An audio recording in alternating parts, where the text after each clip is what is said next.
Bienvenue dans Works, un podcast dans lequel des artistes se racontent dans un récit intime, à travers la création d'une œuvre qui a marqué leur carrière.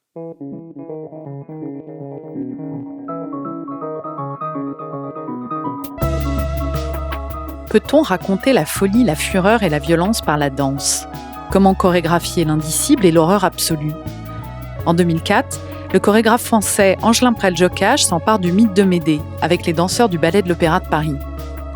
Médée, c'est la figure de la barbarie au féminin, celle de l'épouse trompée et humiliée qui, pour se venger de la trahison de l'homme auquel elle a tout sacrifié, égorge leurs 2 enfants.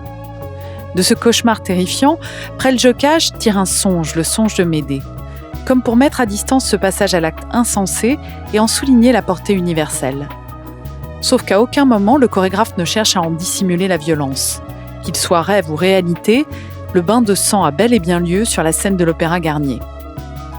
La création de ce ballet marqua une nouvelle étape dans la collaboration entamée 10 ans plus tôt entre Angelin Prel-Jocage et la compagnie du Ballet de l'Opéra de Paris. Elle avait débuté à l'initiative de Brigitte Lefebvre, qui dirigea le ballet de 1995 à 2014. Après Le Parc, devenu un classique du répertoire, puis Casanova, Prel-Jocage opta cette fois pour un ballet plus intimiste et il associa pleinement les danseurs au processus de création. Dans cette aventure, il entraîna entre autres les étoiles Marie-Agnès Gillot, Wilfred Romoli et Eleonora Abagnato. Dans ce nouvel épisode de Works, Angelin Prel-Jocage explique comment il a construit cette chorégraphie à l'intensité dramatique quasi insoutenable sur une musique électronique de Mauro Lanza.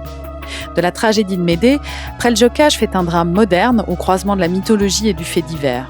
Ses visions sont saisissantes, qu'il explore la fureur impuissante de Médée ou la sensualité vénéneuse de la douce Créuse à laquelle Jason ne résistera pas. J'ai rencontré Angelin Prel-Jocage dans le grand foyer du théâtre de Chaillot. Derrière nous, vous entendrez peut-être quelques notes du Lac des Cygnes en répétition cet après-midi-là. Je suis Sophie Le Cerf, vous écoutez Works, un podcast de Culte Média réalisé en partenariat avec l'Opéra de Paris.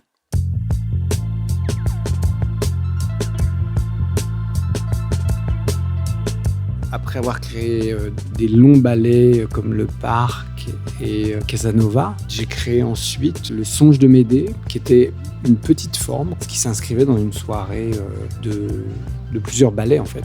Et je trouvais intéressant là tout à coup de retrouver un petit groupe de danseurs que j'avais rencontrés lors des créations de Casanova puis du Parc et de travailler plutôt faire une sorte de ballet de chambre presque.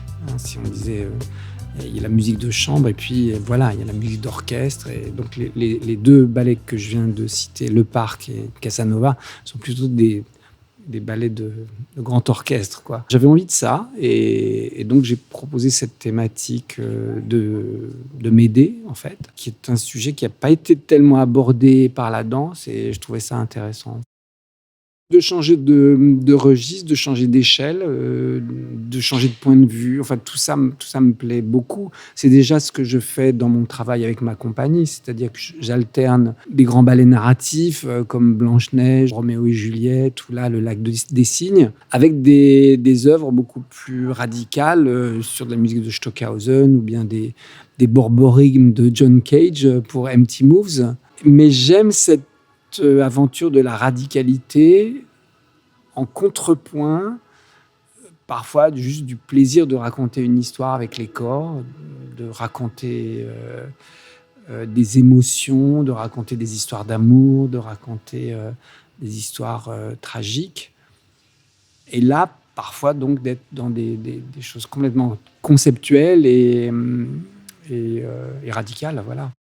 Ça s'appelle Le Songe de Médée. C'est pas vraiment Médée, en fait. C'est une Médée qui rêve de ce qui va se passer, une sorte de prémonition. D'ailleurs, elle s'endort au début du ballet. Et ensuite, les choses arrivent. Elles arrivent soit dans son rêve, soit comme une sorte de concrétisation de l'oracle qu'elle aurait eu, qui serait passé dans son esprit. Mais tout ça vient d'une histoire avec Jason, qui est son mari, qui est le père de ses enfants, qui a une liaison avec Créuse. Et quand Médée découvre ça, alors qu'elle s'est sacrifiée pour Jason, elle rentre dans une fureur et une folie. Et pour le punir, et pour se punir, et pour punir l'humanité entière, en fait, elle fait ce geste d'infanticide terrifiant. Évidemment, il y a la mythologie, mais je trouvais que dans la vie aussi de notre époque, je lisais des articles parfois dans les faits divers qui me bouleversaient terriblement. Des femmes qui, au bord de la misère, je dirais même au banc de la société et au bord du monde, finalement, se retrouvent dans cette espèce de suicide, en fait. C'est un suicide mental, d'abord. C'est-à-dire, c'est comme éradiquer sa propre essence de faire ça. Je crois que c'est la tragédie de la tragédie, pour moi. C'est quelque chose qui me bouleverse. Et donc, de lire aussi des articles qui nous montrent qu'aujourd'hui, il y a encore des Médées qui continuent, qui existent, qui tuent leurs enfants des fois, c'est par désespoir. Et parfois, pour ne pas laisser vivre à leurs enfants une sorte d'enfer ou de désespoir à venir. Et c'est tout ça qui est dans Médée, en fait. L'histoire de Médée, c'est quelque chose qui questionne profondément.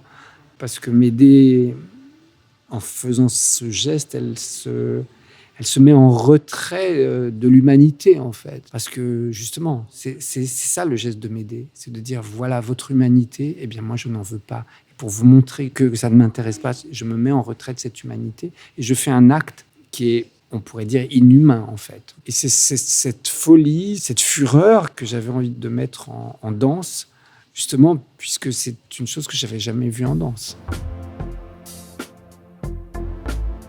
La compagnie du Ballet de l'Opéra de Paris, c'est une très belle compagnie, comme chacun sait. C'est une compagnie qui a justement, je dirais, qui a des voilures différentes, qui peut prendre des proportions diverses, grandes formes réduites, etc.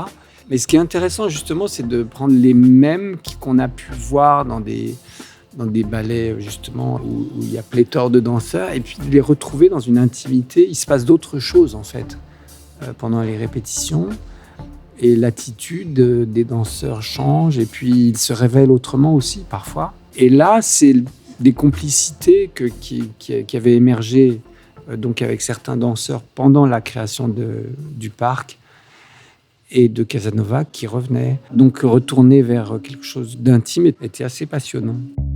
Cette complicité qui s'est installée entre Angelin Prel-Jocage et les danseurs du Ballet de l'Opéra de Paris, à l'occasion de ses créations précédentes, va l'amener à travailler cette fois différemment avec la compagnie. Quand j'ai fait le parc, par exemple, c'était la première fois que je créais pour le Ballet de l'Opéra de Paris. Je voulais être extrêmement responsable. C'est-à-dire, dans le mot responsable, il y a la notion de réponse. C'est-à-dire d'être capable de répondre. Si on nous dit, mais c'est comment ? En fait, c'est comme ça, exactement. Donc, je suis responsable, je réponds. Et donc, j'arrivais en répétition, je savais exactement ce que j'allais montrer aux danseurs, à la croche près, à la double croche près, avec la parfaite sensation du corps dans l'espace, etc. Donc, tout était préparé, tout était pré-mâché, je dirais. Les danseurs n'avaient qu'à apprendre le mouvement, tout simplement. Voilà, c'était bien parce que c'était une façon aussi, à une époque où les danseurs, peut-être parfois s'interrogeaient sur la validité de travailler avec des danseurs contemporains alors qu'ils avaient une formation classique, par exemple. Ça permettait quand même de cadrer un peu plus les choses.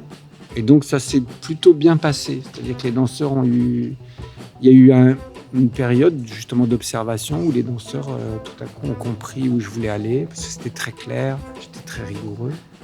Mais après, une fois qu'on s'est un peu apprivoisé, j'ai cherché devant eux au lieu de faire le travail que je faisais tout seul dans un studio avant d'arriver en répétition. Ce travail-là de recherche dans mon propre corps, je le faisais devant eux. Ce qui fait qu'ils avaient un peu accès à l'émergence des choses, à la construction, à la formalisation des choses, plutôt que d'arriver avec le truc déjà fini, le produit fini. Et donc, c'est beaucoup plus intéressant parce qu'ils sont là pendant le processus, ils voient par où je passe, ils voient où je cherche. Ils sont aussi une sorte de restitution immédiate de ce que je viens de faire. Donc, je peux très bien me retourner, demander par où je suis passé, là, le bras, j'ai fait comment, etc. Et ils ont une mémoire visuelle qui est très forte. Donc, ils vous disent, ils vous aident aussi. Ils vous disent, non, en fait, tu as mis ton pied là et après, tu as passé ton bras, etc. Et voilà, ça, c'est très passionnant. C'est comme ça que je travaillais déjà avec mes danseurs. Mais c'est une chose que je n'avais pas encore fait avec les danseurs de l'Opéra de Paris. Et je trouvais que c'était intéressant avec Médée d'approfondir la relation avec les danseurs, d'arriver presque nus devant eux et de leur proposer de travailler sur des mouvements qui émergent à l'instant où ils les voient. La relation avec le danseur, c'est une relation d'échange. De toute manière, pour un chorégraphe, je crois que la plus belle chose, c'est de donner quelque chose à habiter à un danseur. C'est une maison. Je te donne cette maison, tu l'habites comme tu veux. Tu vois, il y a 3 pièces. Là, à gauche, tu rentres, il y a un grand salon. Là, au fond, il y a un couloir, etc.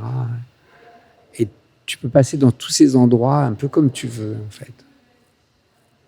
Sauf que chez moi, les pièces sont extrêmement, peut-être labyrinthiques ou très structurées.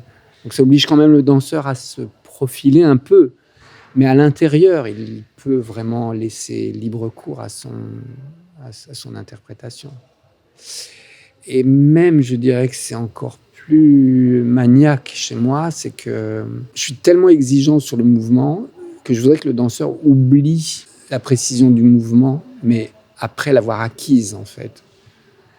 Pas avant. C'est souvent ça l'erreur. C'est qu'on croit que la liberté, c'est de se laisser aller avant d'avoir atteint la rigueur du mouvement. Et moi, ce que je veux, c'est que le danseur atteigne d'abord la rigueur du mouvement pour pouvoir habiter pleinement ce mouvement sans aucun souci de la forme, finalement. Parce qu'elle est là. Parce qu'elle elle est inscrite dans son corps. Et du coup, on peut penser à autre chose, on peut interpréter autre chose. Pour m'aider, Angelin Prejlocage s'entoure d'une distribution éblouissante et il propose des rôles quasiment sur mesure aux danseurs du Ballet de l'Opéra de Paris. Il y avait Marie-Agnès Gillot, il y avait Laurent Hiller aussi, Wilfried Romoli, avec qui j'avais eu aussi une très belle complicité, Alice Renavant, Eleonora Bagnato. Donc voilà, ça c'était toutes ces belles personnalités. Ce qui est drôle, c'est que par exemple, avec Médée, j'avais déjà une idée claire de qui allait faire quoi et que je m'étais adapté à leur personnalité. Avec ma compagnie, par exemple, quand je commence un ballet, je commence le ballet et je dis aux danseurs, voilà, on commence une création. Pour moi, il n'y a pas encore le prince, il n'y a pas encore Rothbard, il n'y a pas encore le cygne, il n'y a pas encore Roméo, il n'y a pas encore Juliette. Pour moi, vous êtes des individus, vous êtes des danseurs, vous êtes des artistes. On commence à travailler et Roméo et Juliette, à un moment, vont apparaître sous mes yeux. Là, à l'opéra, évidemment, j'ai choisi de faire Médée. Je me suis dit, il y a Jason, il y a Créuse, il y a Médée, et puis il y a les enfants aussi. Alors ça a été une des expériences aussi qui m'intéressait, c'était de mêler des enfants dans la distribution et de voir comment la présence des enfants allait jouer aussi sur l'atmosphère des répétitions. Et c'est vrai que chaque fois qu'il y avait les enfants en répétition, il y avait autre chose dans l'air. Et j'aime beaucoup ça, j'aime beaucoup tout à coup bousculer un peu Parce que les studios de danse, c'est tellement des lieux qui sont habités par les danseurs, souvent la plupart du temps, et par l'espace en fait. Et les danseurs inséminent l'espace pour moi. C'est vraiment tout un jeu que je conçois comme ça. Mais dès qu'on rajoute d'autres éléments, des enfants ou des acteurs ou des vieilles personnes ou une personne handicapée, etc., la substance de l'espace, finalement, change. Il y a quelque chose dans l'air qui bouge et qui fait bouger les corps des danseurs eux-mêmes. Sans qu'ils le sentent réellement, le même geste, tout à coup, va avoir une autre texture, une autre tessiture. Et là, l'arrivée des enfants était une des composantes, en fait, de cette alchimie. Ils sont manipulés par Médée dans l'histoire, mais ils sont aussi manipulés par la danseuse qui les fait bouger, qui danse avec eux. J'avais chorégraphié des pas vraiment pour les enfants, des pas d'enfants, en fait. Ça aussi, c'était... Et donc, elle, en tant que Médée, évidemment, Médée, elle ne déteste pas ses enfants. Elle les aime. C'est ça aussi le drame. C'est ça la tragédie de cette mythologie. C'est qu'il y a un amour et puis il y a la mort qui va arriver. Et c'est tout ça qui me fascinait dans ce mythe. Et donc, au début du ballet, elle danse avec ses enfants.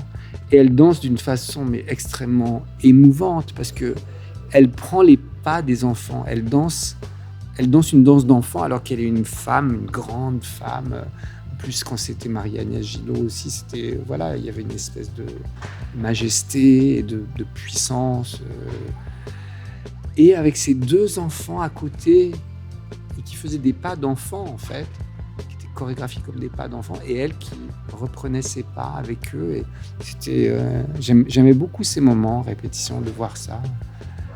Comme une mère qui joue avec ses petits, comme une louve qui joue avec ses louveteaux. Et donc ça, c'est le préambule de Médée. Et puis après, il y a la découverte de la trahison de Jason avec sa maîtresse Créuse. Il y a un duo avec Créuse aussi qui est très sensuel, un peu érotique, un peu étrange aussi. Et puis, il y a la montée de la fureur de Médée. Et puis, il y a le meurtre des enfants. Ouais. Ce terme de meurtre des enfants, qu'Angelin Prel-Jocage semble lui-même hésiter à prononcer, comment le traduire en langage chorégraphique ? Comment raconter cette histoire d'infanticide par la danse ? Ce qui est très difficile finalement, c'est comment ne pas rentrer dans la pantomime ou dans le côté redondant du mouvement qui voudrait dire quelque chose. Je pense qu'il ne faut pas que le mouvement dise quelque chose. C'est le corps qui dit quelque chose, c'est pas le mouvement. C'est un langage en fait, la danse. C'est comme les mots, si vous voulez. Les mots, ils disent des choses seuls, mais en fait, c'est dans l'articulation des mots qu'on dit quelque chose, qu'on raconte quelque chose. C'est pas juste en sortant un mot comme ça, parce qu'un mot est très ambigu, c'est une valise, un mot. Ça peut être beaucoup de choses. Et si on rentre avec la danse dans ce système de faire des gestes pantomimes, en fait, on réduit automatiquement la puissance de ce qu'on veut raconter, peut-être. Il faut que ce soit l'articulation du mouvement comme une sorte de système de pensée du corps qui diffuse le sens. Au langage chorégraphique s'ajoute le choix de la musique, mais également la scénographie, c'est-à-dire les décors et les costumes. C'est à travers tous ces éléments que Prel-Jocage raconte sa vérité de Médée. J'ai travaillé sur la musique de Mauro Lanza, qui est un musicien qui travaillait à l'IRCAM à l'époque où je l'ai rencontré, et dont la spécificité était que parfois il utilise des instruments d'enfants, comme des tout petits pianos, ou des petits machins, des petites trompettes à 3 balles qu'on trouve chez... Et il les intègre dans ses compositions. Et bien sûr aussi complété de systèmes électroniques, de déformation du son. Et en même temps, il y avait une telle puissance aussi dans son écriture musicale que je trouvais que ça pouvait vraiment jouer les deux, c'est-à-dire à la fois cette idée de l'enfance, on est emporté dans c'est un peu comme des Madeleines de Proust sonores, quoi, qu'on entend comme ça. Et puis, la musique se densifie, elle se durcit, elle devient plus âpre, plus rugueuse, plus violente aussi, et jusqu'au paroxysme où à la fin, c'est vraiment, c'est même insoutenable finalement au niveau sonore. Et comme de toute façon, l'image est insoutenable aussi. Donc il y a une cohérence, c'est-à-dire d'associer à la fois l'enfance et la violence. Je me suis aussi appuyé sur la scénographie qu'on avait déterminée ensemble avec Thierry Leproust. Thierry Leproust est un décorateur avec qui j'aime beaucoup travailler, qui a fait Le Parc, qui a fait Casanova. Avec le songe de Médée, on a essayé de faire quelque chose d'assez épuré. Et j'avais envie de sauts en métal, des sauts... Parce que le saut en métal, pour moi, avait une symbolique qui était liée au lait. Quand on va traire les vaches, j'avais cette image un peu rustique peut-être, où on remplit ces seaux de lait et ça sert à nourrir. Le lait, c'est aussi le lait maternel, etc. Donc il y avait tout un contexte dans ce ballet qui est ces seaux remplis de lait et qui nourrissent vraiment les enfants, en fait. Donc il y a la présence du lait. Et puis, à la fin, il y a la présence du sang. C'est un peu comme si le lait se transforme en sang, en fait. Et symboliquement, on pourrait dire que Médée, c'est ça exactement. C'est du lait qui se transforme en sang. Donc, ce parti pris à la fois scénographique, puis aussi sémantique, puisque, comme je le dis, le lait et le sang se font face. C'est ça aussi qui a porté la dramaturgie du ballet, en fait. Bien que la grande majorité des spectateurs connaissent à l'avance l'épouvantable dénouement, le choc est immense. Je me rappelle surtout du silence qui suivait ça, c'était assez incroyable. Après la tuerie, en fait, ces 2 enfants, le silence qui suit. C'était terrible, terrible, terrible. Mais en même temps, c'était puissant. Hein. Mais je pense que c'est presque plus le silence qui était plus terrifiant que ce qu'il y avait eu avant. Mais ce silence terrifiant n'aurait pas pu advenir sans ce qu'il y avait avant. Mais alors, est-ce que c'est ça, en fait, qu'on veut faire advenir, les chorégraphes, les artistes ?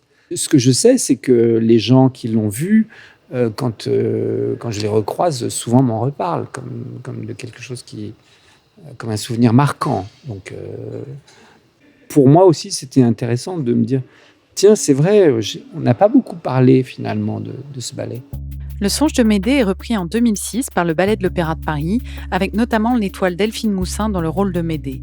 Et bien qu'il ne s'agisse plus des interprètes avec lesquels les rôles ont été créés, l'expérience demeure tout aussi intense pour Angelin Preljockaj. Ce que je reçois est toujours différent et c'est ce que j'espère toujours. Et je ne change pas les pas parce que je trouve que... Je pense qu'il faut que les œuvres... Vous savez, on dit oh, j'ai vu ce truc, c'est très daté. Ben oui, c'est daté, effectivement. Mais Mozart est daté, Modigliani est daté, Picasso est daté, tout est daté. Heureusement. Parce qu'en fait, ça porte, je dirais, l'ADN de l'art d'une période, de l'histoire, de l'humanité. Donc, Marcel Duchamp disait « L'art d'une époque n'est pas le goût de cette époque ». C'est-à-dire que si à chaque fois on met au goût du jour les choses, on perd l'art de l'époque. En revanche, et là c'est très important ce que je vais vous dire là, c'est les interprètes qui réactualisent, qui revalident, si vous voulez, l'intensité et la validité de l'œuvre, en fait. Et je dirais même que chaque œuvre est nourrie comme un millefeuille de toutes ces interprétations différentes et l'épaississent. Il n'y a qu'une œuvre qui est dansée, une œuvre qui est jouée, une œuvre qui est interprétée. Elle a des dimensions supplémentaires qui s'ajoutent, même si les notes sont les mêmes. Une sonate de Bach, aujourd'hui, on l'entend différemment parce qu'elle a son wagon d'interprète de plusieurs siècles et qui lui donne une valeur aujourd'hui, une épaisseur absolument incroyable aussi. Mais en fait, l'œuvre est forte si elle résiste au temps aussi. Donc, en fait, plus j'avance dans mon travail, dans ma vie, et moins j'ai envie de me conformer à une image, qu'elle soit moderniste ou classiciste ou avant-garde ou rétrograde. Je m'en fous complètement. Et ce que j'essaye, c'est de faire ce qui me paraît essentiel au moment où je travaille. Ce que je vais faire là, ça correspond à quelque chose que je ressens par rapport au monde, en fait. C'est comment moi je vais me mettre entre le monde et ce que je fais. Je suis positionné là, en fait. Donc, je suis comme une sorte de conducteur, au sens électromagnétique, par exemple, du terme, entre le monde et la scène ou le ballet. Voilà. Donc, je suis à cet endroit-là et j'essaye de faire ce que je pense être le plus juste par rapport à ce que je ressens, en fait. Je remercie beaucoup Angelin Preljockaj d'avoir accepté d'évoquer son travail de chorégraphe et de partager ses souvenirs avec le Ballet de l'Opéra de Paris. Je suis très heureuse que ce soit cet artiste majeur, pour lequel j'ai une grande admiration, qui vienne clore cette première saison de Works. Elle n'aurait pas été possible sans le soutien des équipes de l'Opéra de Paris, qui ont assuré le lien avec les artistes et organisé chacune de ces rencontres. Un grand merci également à Catel, qui a fabriqué toutes les musiques, le générique et l'atmosphère sonore du podcast. Surtout, restez connectés sur nos réseaux sociaux, Instagram, Twitter et Facebook. Nous serons très vite de retour. À bientôt.